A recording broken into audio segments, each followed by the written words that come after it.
صندوق النقد الدولي أصدر خبر جدا مهم وكثير من السوريين ما انتبهوا له. يتوقع صندوق النقد الدولي في نهاية 2026 تحسن الاقتصاد السوري بنسبة من خانتين. شو معنى هذا الكلام؟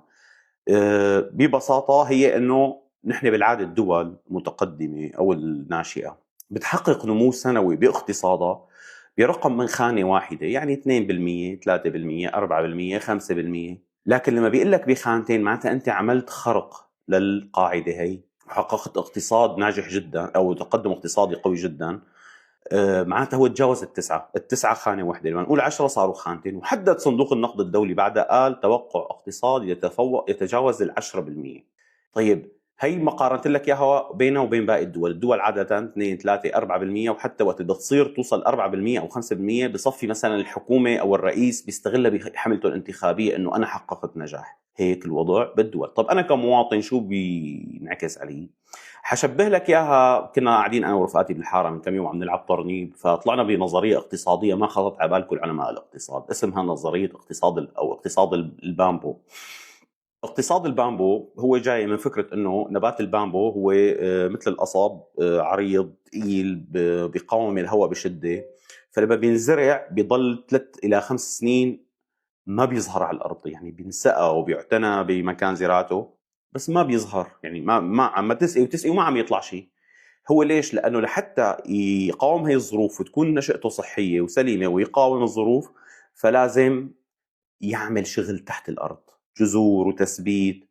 هذا السبب بيخليه يتاخر ليظهر. فلذلك اقتصاد البامبو النظريه طلعنا فيها انا وعلماء الاقتصاد رفقاتي بالحاره، انه بتاخذ وقت لحتى تنعكس. بس شلون؟ خليني اشرح لك بالضبط.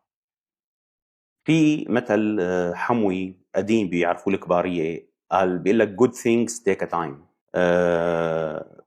المقصود في هذا الكلام للناس اللي ما بتعرف عربي رح اشرح لها اياه بالانجليزي. الاكل الطيبه بدها نار هاديه. المقصود انه انا لما بدي ابني اقتصاد، في عندي اقتصاد من تحت الصفر مدمر، فبدي اول شيء جيب المال، جيب الاستثمار. فانا لجيب الاستثمار لازم يكون عندي مؤشر اقتصادي بشجع. فلما انا بقول انه انا نهايه 2026 عندي توقع بنمو اقتصادي، هوني هذا الخبر بيمر عليك عادي، بس اصحاب راس المال او المستثمرين الكبار، ما عم بحكي الاغنياء تبع حماه مثلا، هدول ما جحاش ما بيفهموا بهالقصص. هدول جماعه الحجي مثلا، هيك وصلني، هيك دخلني، هذا العامل لا تعلي راتبه، هذا تهرب من الدفع، هذا نصب عليه، هذا عرفت شلون؟ لا، هدول بزنس مان كبار، هدول اللي بتلاقيهم بول ستريت، فبيلاقوا فيها فرصه للاستثمار بسوريا. وهذا اللي بتامله انه يجي هدول مشان ينيمون لهدول، فهون بيلاقوا فرصه ليدخلوا. هدول وقت اللي بيدخلوا بيدعسوا كل هدول، يعني اللي انت معتبره غني بسوريا بيدعسوه حرفيا وبيستاهلوا ان شاء الله. فهدول لما بيجوا بيخلقوا فرص عمل برواتب افضل من هدول اللي موجودين حاليا. فبالتالي لما اذا بلش يقرا تحسن بالاقتصاد فبيستغل الفرصه من اولها، بيفتح الشركه، وخاصه بعد ما تم رفع كل العقوبات، فبيصفي استثمار آمن نوعا ما، فبيروح بيفتح شركات، بيفتح فرص عمل، بتزيد الرواتب، بيزيد الانفاق الحكومي، بتزيد فرص الاستثمار. فهذه العوامل كلياتها بتخلي مثلا انه السنه اللي بعدها يبلش يتحسن الدخل، اللي بعدها بيزيد المعدل النمو الاقتصادي والتحسن، وبيزيد الدخل القومي للبلد، فبيتصفي بعدها بيصير زياده انفاق اكثر. معها برافقه ارتفاع مثلا بالسلع، عرفت شلون؟ بالسلع الاساسيه. بس شو؟ لانه المواطن صار عنده قدره اكثر. يعني مثلا انا لما بقول لك مثلا زادت الرواتب من وقت التحرير، ركز معي بهي، كان الراتب $20 هلا صار $200. قديش زاد؟ زاد 10 اضعاف. يعني 200 ضرب 10 20 ضرب 10 صار 200، 10 اضعاف. هل زادت اسعار السلع 10 اضعاف؟ طبعا لا. فهون انا عندي شيء ايجابي عم يصير، تمام؟ فبالتالي ما بيوم وليله انت رح تلاقي انه فرقت حياتك، لكن هو خبر مهم بيعطي تفاؤل. مفترض انا عم بعمل هذا الفيديو عشان اعطيك تفاؤل لك، لكن هو اوريدي بعد ما سمعوه اصحاب رجال الاعمال ساعطاهم التفاؤل هذا. هلا في كثير كلام اقتصادي يعني درسته خلال السنوات الماضيه ما بقدر احكيه لانه كله بده شرح، بس هذه المؤشرات اللي عم بحكي اياها والله العظيم هي المؤشرات اعجاز. هذا الرقم اعجاز، خاصه عم يصدر من صندوق النقد الدولي. وعلى فكره نادرا ما يحصل هيك انه صندوق النقد الدولي يصرح بهيك رقم وهيك توقع لدوله ناشئه مثل سوريا.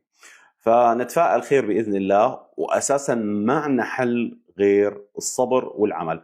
وببشركم في مشاريع تقنيه جديده تحديدا بحماه، لكن امنت اني ما احكي عنها، وباذن الله بعضهم رح اشاركهم لانه سلموني الجانب التقني تبعهم. والله لتلاقيها مثل اوروبا. هلا قريبا في مشروع للخضار والفواكه بحماه انفتح على منصه ديكس. لما شفته وتواصل معي صاحبه وشفت الجديه اللي عنده، ساهمت حتى بالتمويل واسست له نظام اي ار بي خاص فيه. وباذن الله رح مثلا احكي لك شغله، معلش رح اطول الفيديو شوي بس حاحكي لك شغله. انا ليش عجبت بفكره سوق الخضار والفواكه اللي انعمل على ديكس؟ اخي انا مواطن عادي جدا، وكخي عندي سياره، يعني مو عادي شوي زياده، عندي سياره. انا بدي اشتري خضرتي وفواكهي.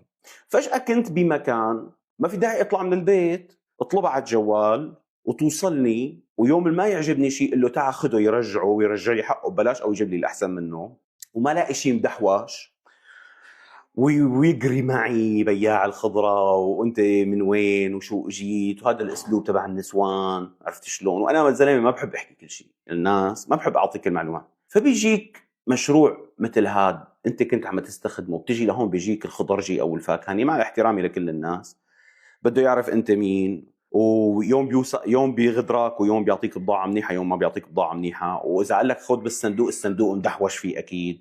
وبتروح لعنده بعد ما تمشي لقدام بتلاقيه غادرك ب1000 ليره ولا ب2000 ليره. يعني لا في شفافيه بالسوق، وقاعد عم تنقي، وشي بتنقي وشي ما بتنقي، بيقول لك هات مو للتنقايه. لك انت بتواجه كل هدول، مش انت ما بتلاقي بمكان واحد التجربه المثاليه، عرفت شلون؟ اللي انت مفترض كشخص مشتري يلاقيها. يا الاسعار متفاوته، يا ما بتلاقي عنده كل شيء، يا بتلاقي في شيء مدحواش، حتى وقت اللي بده يزين اذا بده يظبط لك الوزن الا ما يدحوش بشكل مو حتى اللي بنينا معه علاقه ثقه صار يوم هيك ويوم هيك، يعني بتحس كانه هو عطاء مان، يعني هو مان عليك انه انت معلش بتمرق له اياها، عرفت شلون؟ هذا النوع من العلاقه كثير توكسيك كبين زبون وعميل، بين تاجر وزبون، ما بينفع. ما في احترافيه بالعمل، غير موضوع كتب الاسئله والاستفسارات. بعدين بيجيك شغله لسه اهم من كل هدول، انت ما بتلاقي عنده كل شيء. انت انا هداك اليوم عم افتل على جزر الحماه بشارع الشهداء من الاول لاخره، ما في فليفله حمراء لقيت عند واحد ودبلاني. أه يعني ما بعرف شو بدي لكم، تجربه سيئه. وهي عندي سياره بيجي لجمع الاغراض، ما في محل تصف، يعني انا بدي صف مشان شيل اغراض كثير. قدره الانسان على الشيل، هي انا شاب يعني اعتبر شاب في اوائل الأربعين، انا اعتبر شاب صح.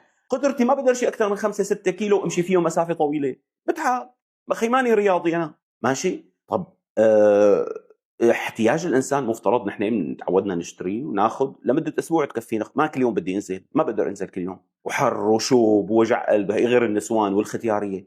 طيب يا اخي معقول ما حدا لقى حل؟ والله لقيت انه في ناس جربت، بس شو قال ايه، ما بتربح حبيبي. لما بدك تعمل هيك مشروع بدك على مستوى حماه بدك تكله $50,000 وتنساهم تكبهم لحتى تبني الاسم وتحقق النمو، والناس تفهم انه انت فعلا صادق. لانه انا الشعب الحموي عم بحكي على حماه لاني انا عايش فيها، يثق، فقد الثقه بهي القصص، انه هو لازم يطلع ينقي خضرته بايده. ليش؟ عم ينقي خضرته بايده وعم يدحوش له وعم يفتل من اول الشارع لاخره، يشوف لا يكون غادره بالسعر. مفترض يكون في مصدر ثقه يعطي السعر العادل، الجوده، حتى ما في مشكله خيو عمل تطبيق وحط فيه خيار نخب اول خيار نخب ثاني، خلص الزبون هو حر، هذا ب 3000 هذا ب 4000، ما في مشكله، هو حر.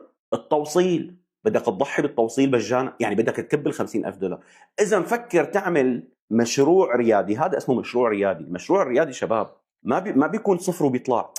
المشروع الريادي نحن ضلينا 3 سنين خسرنا حوالي $250,000 على احد المشاريع بالسعوديه حتى انطلق هيك، هذا خط الصفر وهيك بعدين بيطلع، هذا اسمه وادي الموت. هون لما بيرجع للصفر، هذا بعد سنه سنتين بيرجع للصفر. التغليف، الاكياس، ما في محل فواكه حاطط براد او مكيف، ما في. فالخضره عم يلتعن شرفها بنص النهار بالصيف، نفس الشيء بتصبر بالشتويه، كله هذا ما بيراعي. بعدين تقول له بدي رجع، بيعمل لك حفله ودربك. لازم يطلع هي. انا ليش نعمل هذا المشروع؟ مشروع طبعا ما بقدر اصرح باسمه لانه المدير التنفيذي تبعه لسه عم يشتغل تحت التراب، مثل زراعه البامبو، عم يجهز. الفكره انه انت لما بتيجي بدك تطلع بهي الافكار، ما فيك تقول انا بدي اربح فورا، انسى. لانه انت لتحدث اختراق بالسوق بدك الناس تجرب، ممكن تعمل حتى بنص القيمه، هي كلها من جيبك خسارات. بدك هي على الدراسه اللي عملناها $50,000 بدها تنكب، اول سنه $50,000 بدها تنكب. هون بتصير خضرجي محترف، فاكهاني محترف، بس شو معلم، تمسك نص السوق. دخيو بلا نص 30%، الماركت شير تبعك 30%. هون خلقت التجربه، انا المواطن الحموي عندي ما عاد ياكل هم كل المشاكل اللي ذكرتها، وانت زدت مبيعاتك ولو ارباحك قليله بس كميه الاوردرات عندك كبيره. انا شو وصلني لهون؟ نحن بشو بلشنا؟ بس هو اقتصاد وبزنس، ما هيك؟ تحياتي شباب، شاركونا هالفيديو دخيل عينكم.